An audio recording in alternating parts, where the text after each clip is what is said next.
यदा यदा ग्लानिर्भवति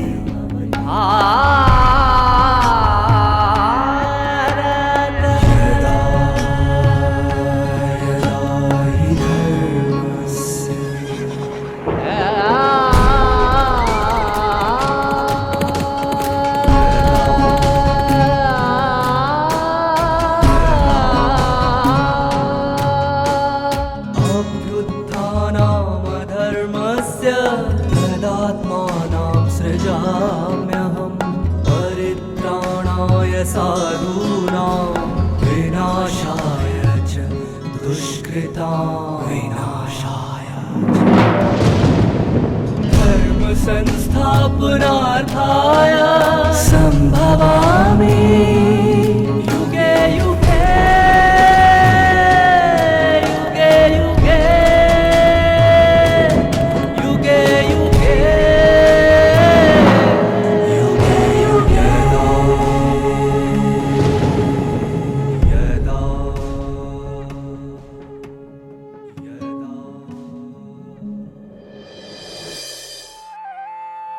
इस अवर्णनीय सृष्टि के अद्वितीय किरदार, प्रकृति, पुरुष और परमात्मा, यह तीनों कभी विनाश को नहीं पाते। इसी सत्यता को उजागर करती है श्रीमद् भगवत गीता, जिस परमात्मा की अद्भुत रचना को जानने के लिए ऋषि मुनियों ने सदियों तपस्या की, परंतु इस दुनिया के रहस्यमय ज्ञान को वे समझ नहीं पाए। जब सर्वज्ञ परमेश्वर इस धरा पर अवतरित होते हैं, तब इस विषय से जुड़ी हमारी सारी जिज्ञासा समाप्त हो जाती है। ओम शांति। प्रकृति, पुरुष और परमात्मा इस अवर्णनीय सृष्टि के अद्भुत किरदार है जो कभी नाश नहीं होते। ये सच्चाई को बताती है श्रीमद् भगवत गीता। श्रीमद् भगवत गीता बहुत सरल, सहज और मातृवत भाषा में कैसे भी मनुष्यात्मा को समझने में आसानी हो, इस तरीके से कही गई, लिखी गई एक अद्भुत ज्ञान गाथा है, जिस ज्ञान गाथा के संस्पर्श से, संपर्क से मनुष्यात्मा के अंदर आत्मदर्शन और परमात्मा दर्शन होने में देरी नहीं लगती। जिस परमात्मा की अद्भुत रचना को जानने के लिए ऋषि मुनि सदियों से तपस्या कर रहे थे, लेकिन जान नहीं सके। लेकिन इन सब के बारे में जानने वाला कोई तो होगा। कौन है? इस खोज में सब लगे हुए थे, लेकिन इस दुनिया से परे रहने वाले इस ज्ञान के मूल को कोई समझ नहीं पाए। शब्द जानते थे, ब्रह्मा, परब्रह्मा, अपरब्रह्मा, लेकिन इसकी गहराई को नहीं जान सके, खोजते ही रह गए। इसीलिए तो पहले हमने सुना, नमे विदुस्सुरगणाः प्रभवं न महर्षयः अहमादिर्हि देवानां महर्षीणां च सर्वशः। एक ही वेत्ता है, वो है परमात्मा, ज्ञान का सागर, अनादि अविनाशी। जब वे इस धरा पर अवतरित होते हैं, तभी तो मनुष्यात्मा के मन में जो भी इन चीजों को लेके प्रश्न है, उलझन है, वो सभी समाप्त हो जाते हैं। इसके चलते अभी हम 13वें अध्याय में प्रवेश कर रहे हैं। वैसे 13वें अध्याय में एक श्लोक है, प्रक्षिप्त श्लोक, जिसको कई लोग उपयोग करते हैं, कई लोग नहीं। ज्यादातर भाष्यकारों ने इस श्लोक की गिनती नहीं की। अगर इस श्लोक को लेते हैं तो 701 श्लोक हो जाता है। वैसे गीता को सप्तशती कहते हैं, इसका मतलब 700। लेकिन अगर ये श्लोक लिए तो थोड़ा सा ज्यादा, लेकिन इसमें ऐसा कोई ना छोड़ने वाला ना जानने वाला कोई चीज है। मनुष्यात्माओं को अगर खुद अर्जुन के स्वरूप में अनुभव करते हुए अपने आप को अनुभव करते हैं तो ये प्रश्न हर एक के दिल में आता जरूर है, जो अर्जुन के द्वारा वेदव्यास जी ने कहलवाया है। प्रकृतिम पुरुषम चैव क्षेत्रम क्षेत्रज्ञमेव च एतद्वेदी तुम इच्छामि ज्ञानम ज्ञेयं च केशवा। हे परमात्मा, सभी के कष्टों को दूर करने वाला, सभी को सुख देने वाला केशव, कि इसके बारे में जो ज्ञान है वो जानना चाहता हूँ। पुरुष, प्रकृति, क्षेत्र और क्षेत्रज्ञ के बारे में। क्षेत्र माना क्या है, क्षेत्रज्ञ कौन है, पुरुष कौन है और प्रकृति क्या है, ये सब मैं विस्तार से समझना चाहता हूँ। जी हाँ, मैंने कहा ना, सदियों से कईयों की जिज्ञासा रहा। जैसे कि हम शास्त्रों में पढ़ते हैं कि एक भृगु ऋषि थे, महान ऋषि माना जाता है।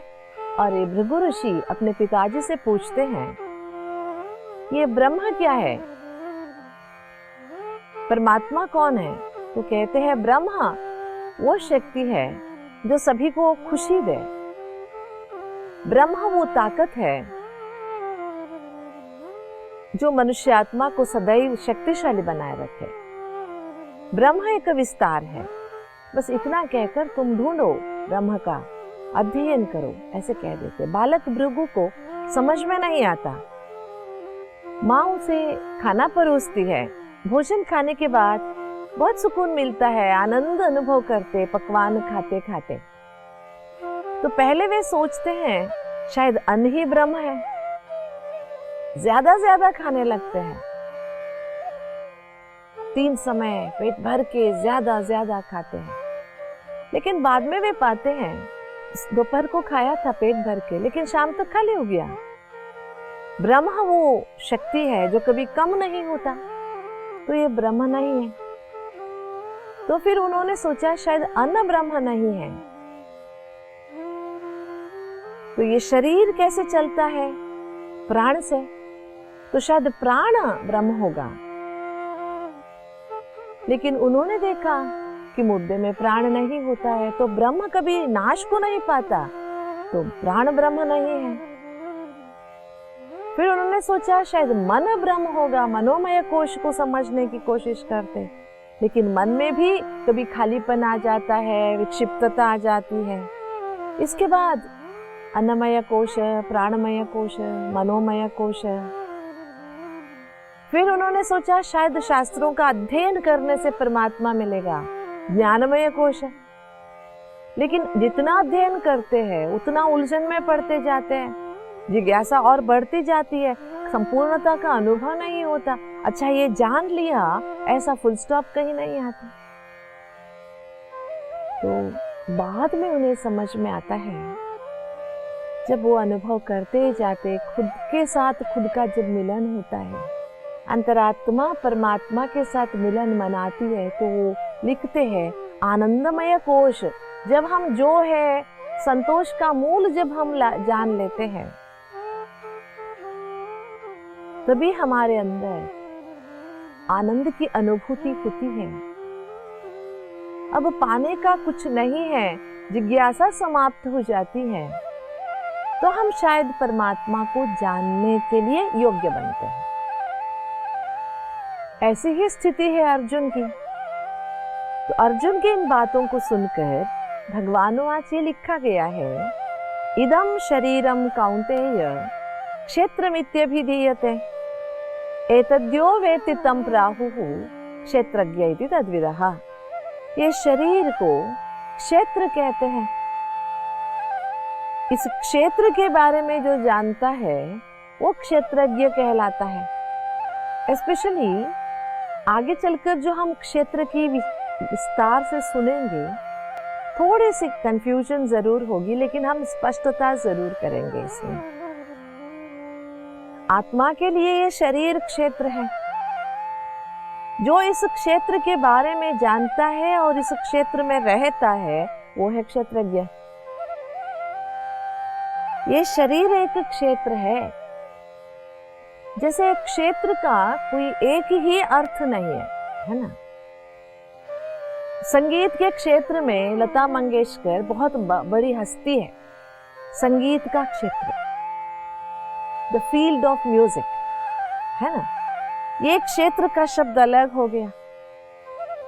शिक्षा के क्षेत्र में डॉक्टर राधा कृष्णन ने अपना अमिट छाप छोड़ा है, जो हमारे पहले उपराष्ट्रपति रहे, उसके बाद राष्ट्राध्यक्ष बने। एक एजुकेशन फील्ड हो गया। देखिए, एक क्षेत्र एरिया के हिसाब से भी है, जमीन के हिसाब से क्षेत्रफल कहते हैं, क्षेत्र मूल कहते हैं। गणित में ये शब्द उपयोग में आते हैं ना, क्षेत्रफल, क्षेत्र मूल। आप किस क्षेत्र से आए हो, मतलब कौन से गांव से आए हो, दक्षिण क्षेत्र से, पश्चिम क्षेत्र से, पूर्व क्षेत्र से या उत्तरी क्षेत्र से, जिसको प्रांत भी कहते हैं। ऐसे एक क्षेत्र शब्द का उपयोग संदर्भानुसार अलग अलग तरीके से किया जाता है। लेकिन यहाँ पर ये शरीर शब्द का उपयोग हुआ है, इससे एक स्पष्ट हो जाता है, इदम शरीरम कौन्तेय क्षेत्रमिति अभिधीयते। ये शरीर एक क्षेत्र कहलाता है। इधर इस शरीर के बारे में जो जानता है प्राहु उसे क्षेत्रज्ञ कहते हैं। यहाँ पर दो अर्थ हो गया क्षेत्रज्ञ का भी। मैं जब इस क्षेत्र के बारे में जान लेता हूँ, ये मेरा क्षेत्र है, तो मैं भी क्षेत्रज्ञ हो गया। इस शरीर के और पूरी प्रकृति के बारे में जो ज्ञाता है परमात्मा, उसे भी क्षेत्रज्ञ कह सकते हैं। क्षेत्रज्ञ माना क्षेत्र को जानने वाला, क्षेत्र अज्ञ। और ये मेरा शरीर है, ये इस शरीर का क्षेत्रज्ञ मैं हूँ।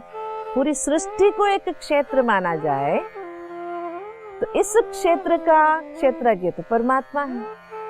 अर्जुन का प्रश्न ये था, प्रकृति और पुरुष, क्षेत्र और क्षेत्रज्ञ। देखिए, 5 तत्वों से बना इस क्षेत्र को प्रपंच कहते हैं, है ना। पूरी प्रपंच, प्रपंच, 5 तत्वों से बना पूरी जो परिधि है, इसे प्रपंच कहते हैं, जगत कहते हैं। हम रूढ़ी में बहुत सारे शब्द यूज करते हैं, दुनिया कहते हैं, लेकिन ये जो पुरातन शब्द का उपयोगिता है, ये अर्थपूर्ण है। शरीर भी एक प्रपंच है। वैसे देखे तो 5 तत्वों से बना हुआ क्षेत्र है। बाहर जो 5 तत्व है, ये अंदर भी ये 5 तत्व है। आकाश है, अग्नि है, वायु है, पानी है, हवा है। शरीर के अंदर भी ये 5 तत्व हैं। तो परमात्मा से जो प्रश्न पूछा गया था, ये एक विशाल, मतलब ये नहीं पूछा गया कि मनुष्य प्रकृति के बारे में। देखिए, प्रकृति, मेरी प्रकृति पता नहीं आज ठीक नहीं लगती है। प्रकृति का 2 अर्थ निकलता है। मेरे आज शरीर में कुछ प्रॉब्लम है, मेरे नेचर जो शब्द प्रकृति को हम ट्रांसलेट करते हैं, क्या करें, इसका नेचर ही ये है। नेचर माना स्वभाव हो गया यहाँ पर। इसलिए कहते हैं संस्कृत का हजारों अर्थ है। कई बार हमने इसके बारे में सोचा भी है, जैसे कि लवण। लवण का मतलब होता है नमक, लवण का मतलब होता है घोड़ा। दोनों अर्थ निकलते हैं संस्कृत के, लेकिन किस संदर्भ में उसकी उपयोगिता की गई, उसके आधार से उस शब्द को आप समझ सकते हैं। इसलिए अभी जो परमात्मा ने कहा, इदम शरीरम कौन्तेय, ये जो शरीर है कुंती पुत्र, क्षेत्रम इति अभिधीयते, इसे क्षेत्र कहा जा सकता है। इस क्षेत्र के बारे में जो जानता है वो क्षेत्रज्ञ कहलाता है। मैं इस शरीर में हूँ।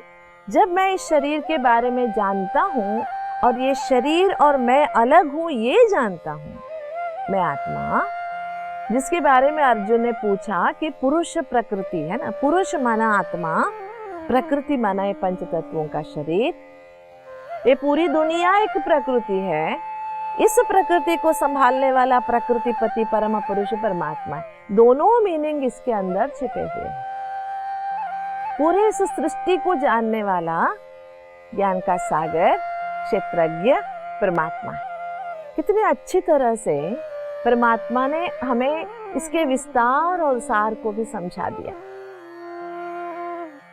भृगु ऋषि ने जिसकी अन्वेषणा करने की इच्छा रखी थी, पूरी नहीं हुई, लेकिन अभी स्वयं परमात्मा इस धरा पर अवतरित होकर मनुष्यात्मा को इस आनंदमय कोश के बारे में माना। जब हम क्षेत्रज्ञ अपने आप को समझ लेते हैं और परम क्षेत्रज्ञ परमात्मा को पहचान लेते हैं, तो हम इस सृष्टि में सब कुछ जानने की शुरुआत करते हैं। आगे चलकर जो हम परमात्मा की इन बातों को समझते हैं, क्षेत्रज्ञं चापि मां विद्धि सर्व क्षेत्रेषु भारत, क्षेत्र क्षेत्रज्ञ योर ज्ञानम यत्तद् ज्ञानम मतम मम। मतलब परमात्मा के जो कहते हैं, पूरी दुनिया को अगर एक क्षेत्र समझा जाए, इस क्षेत्र के बारे में जानने वाला सर्व क्षेत्रेषु क्षेत्रज्ञ मैं हूं। पूरे क्षेत्र के बारे में जानने वाला मैं हूं। हाँ, हम अपने शरीर के बारे में ही पूरा नहीं जानते। ये शरीर हमारा क्षेत्र है, ये भी हम नहीं जानते। इसके बारे में परमात्मा ही जानता। आगे चलकर जो परमात्मा ने ये कहा है ना, क्षेत्र क्षेत्रज्ञ ज्ञान, क्षेत्र और क्षेत्रज्ञ के बारे में जो ज्ञान है, यही ज्ञान है और सब अज्ञान है। दुनिया में मनुष्य ने क्या क्या नहीं समझा, बहुत कुछ समझ लिया। इतना कुछ समझने के बाद भी अज्ञानी रह गए, अशांत रह गए, दुखी रह गए, क्योंकि सब कुछ जानने के बाद भी पहले थोड़ा बहुत आत्मा का ज्ञान हुआ करता था। अभी भी मैं समझती हूँ थोड़ा सा आत्मा के बारे में आयुर्वेद में सिखाया जाता है, और कहीं भी ये नहीं सिखाया जाता। कोई भी आप मेडिकल साइंस लीजिए, बॉडी के बारे में सिखाया जाता है, लेकिन आपको बॉडी को हील नहीं करना है, ह्यूमन बीइंग को हील करना है ना। कोई भी मेडिकल साइड में हीलिंग किसको करना है, ट्रीटमेंट किसको देना है? We are not treating the body, we are giving the medicines or treatment to the human, जो जिंदा है। हम बॉडी को क्या ट्रीट करेंगे? बॉडी माना मुर्दा। लेकिन ये ज्ञान नहीं होने के कारण, इतना ज्ञान होने के बावजूद भी मनुष्यात्मा अज्ञानी के अज्ञानी रह गए। क्योंकि क्षेत्र और क्षेत्र के बारे में, क्षेत्रज्ञ के बारे में जो ज्ञान है, वो ही यथार्थ ज्ञान है। इतने वंडरफुल बातें हैं जो आजकल के बच्चों के लिए अजीब भी लगी। आजकल ये आत्मा की बातें हॉरर शोज में, हॉरर फिल्म में, ऐसे में दिखाते हैं। आजकल के बच्चों को आत्मा शब्द कहो तो वो भूत समझ लेते हैं। क्षेत्र क्षेत्रज्ञ की बातें तो वो समझते ही नहीं है। लेकिन एक खुशी की बात है, भारत में हम हमारे सनातन शक्तियों की बातें भूलते जा रहे हैं, लेकिन विदेश वाले इसे समझते जा रहे हैं। कई यूनिवर्सिटीज है, जर्मनी में है, विदेशी पाश्चिमात्य राष्ट्रों में, जहाँ पर बचपन से बच्चों को संस्कृत बोलना सिखाया जा रहा है। संस्कृत ही नहीं, सभी शास्त्रों को सिखाया जा रहा है। आजकल मैं न्यूज़ में पढ़ रही थी, एक विदेशी महिला ने वाराणसी में गोल्ड मेडल हासिल किया। सभी भारत के छात्राओं को पीछे छोड़ के उसने संस्कृत में, शास्त्रों के अध्ययन में, गुरुकुल में गोल्ड मेडल हासिल किया। देखिए, ज्ञान तो सभी के लिए खुला है ना। ज्ञान के लिए कोई मिति थोड़ी है, परिमिति मतलब लिमिटेशन थोड़ी है। जो पहले भी हमने सुना, ज्ञान अनिकेत है, अनहद है, बेहद है। इसलिए जो इसे समझ लेता है वही यथार्थ ज्ञानी कहलाता है। मतलब अब परमात्मा प्रास्ताविकता में शुरू कर रहे हैं इस अध्याय में। क्षेत्र क्या है, क्षेत्रज्ञ क्या है, इसका विस्तार मैं तुम्हें बताऊंगा, क्योंकि जो इसे समझता है वो ही सच में ज्ञानी कहलाता है। जी हाँ, जिसको जो ज्ञान है वो वही ज्ञान देगा ना। आप बढ़ई के पास जाएंगे, खेती का ज्ञान पूछेंगे तो उसको समझ में नहीं आएगा। किसान के पास जाएंगे, बढ़ई का काम पूछेंगे तो वो भी समझ में नहीं आएगा। हर कोई अपने क्षेत्र का ज्ञान जानता है, लेकिन पूरे क्षेत्र का ज्ञान जो है, पूरी दुनिया का, हर व्यक्ति का, हर परिस्थिति का ज्ञान जो है वो परमात्मा क्षेत्रज्ञ के पास ही है। उसी के समझाने पर ही हम इस क्षेत्रज्ञ ज्ञान को, प्रकृति पुरुष के ज्ञान को समझ सकते हैं। इस प्रकृति के अंदर जो है, इसके पूरे ज्ञान को क्षेत्र का ज्ञान कहते हैं। इसे जो जानता है वो क्षेत्रज्ञ है। देखिए, इस शरीर रूपी क्षेत्र में आत्मा निवास करती है। आत्मा निवास करने के बाद ये क्षेत्र मनुष्य कहलाता है। जब मनुष्य कहलाने के बाद इसमें जो बदलाव आते हैं, इस सब के चर्चा आगे के श्लोकों में परमात्मा द्वारा हमें सुनने को मिलता है। पूरी क्षेत्रज्ञ की जो कथा है, पॉजिटिव नेगेटिव सारी बातें हमें भगवानुवाच के रूप में यहाँ पर सुनने को मिलता है। तो संतोष का मूल कहाँ है? अपने आप को जानने में है ना? अपने इस शरीर के बारे में या क्षेत्र के बारे में। जैसे एक क्षेत्र में एक क्षेत्रज्ञ है, उस जमीन को जानने वाला खड़ा है, लेकिन जमीन से वो अलग है। कितनी बातें आ गई यहाँ पर। शरीर एक क्षेत्र है, इस क्षेत्र में एक आत्मा विराजमान है जो भगवान के द्वारा, परम क्षेत्रज्ञ के द्वारा इस क्षेत्र के बारे में जानता है। जानने के बाद वो क्षेत्रज्ञ कहलाता है, लेकिन वो क्षेत्र से बिल्कुल अलग है, क्षेत्र में खड़े होने के बावजूद। ऐसे हम इस शरीर में अवश्य है आत्मा के रूप में, लेकिन आत्मा शरीर से बिल्कुल अलग है। कितनी स्पष्टता से छोटी छोटी बातों में परमात्मा ने हमें बता दिया है ना। एक महिला अपने बेटी के साथ रहती थी, गरीबी थी, वो कढ़ाई करती थी कुछ अच्छी तरह से, उसी से घर चलाती थी। बेटी छोटी थी, बहुत कुछ पहनने का, देखने का शौक था, लेकिन माँ के पास पैसे नहीं थे। एक दिन बेटी की उदासी नहीं देखी गई महिला से, उसने 200 रुपया पकड़ा दिया। मेला लगा है, तुझे जो चाहिए वो खरीद के ले आना, मैंने बचा के रखा। 200 रुपये मिलते ही बेटी दौड़ पड़ी। छोटी सी थी, मेले में बहुत कुछ देखने को मिल रहा था। बहुत दिन से किसी से मिलना चाह रही थी, लेकिन पीछे हट रही थी क्योंकि अच्छे कपड़े नहीं थे। और दौड़ती दौड़ती गई, कपड़े की दुकान देखा, ये देखा, वो देखा। एक दुकान के सामने वो खड़ी हो गई जहाँ पर चांदी के फूल बने हुए थे, बहुत सुंदर थे, महंगे थे, लेकिन उसने वो फूल खरीद लिया। और जैसे उसने फूल खरीदने का सोचा, वो फूल बेचने वाली ने वो फूल इसके बालों में लगा दी।